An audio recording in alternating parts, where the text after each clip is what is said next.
I would say to those who are going to run for office, be careful what you say. Russia invaded Georgia in 2008. Yes. At that time, and I was reading these cables recently, you and Bill Burns were going back and forth on Ukraine joining NATO and whether that crosses that red line for Vladimir Putin. Do you think now, after all these years of waiting, that Ukraine should be allowed into NATO? What? Well, that's going to be a hard lift because of the Article 5, an attack upon one is an attack upon all guarantee of NATO. And no one wants to take that vote now. That's right. But I do think that what we've seen is that Ukraine is de facto now a very strong ally of NATO and vice versa. Outright treason.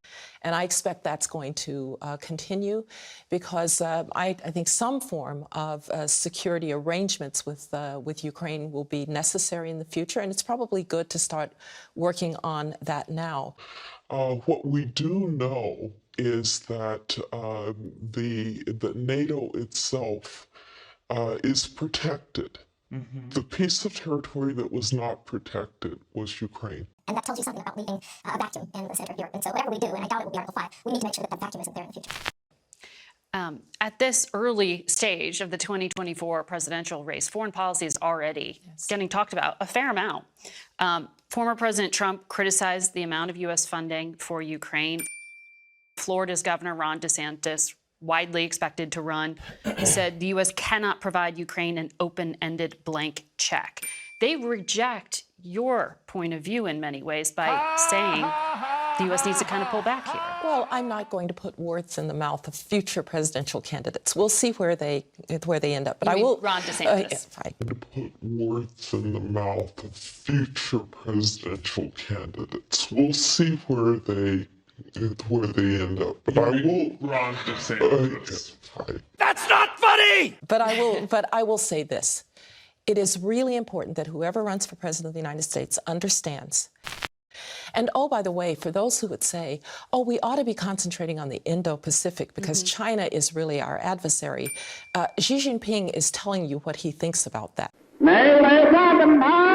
He's even considering getting in on the side of the Russians. Why do you think he would make that judgment? Why is it in his interest Yes, I think we have to recognize that the Chinese-Russian relationship is perhaps more strategic than many of us had thought, that it really is a relationship that is aimed at the heart of U.S. power in the world.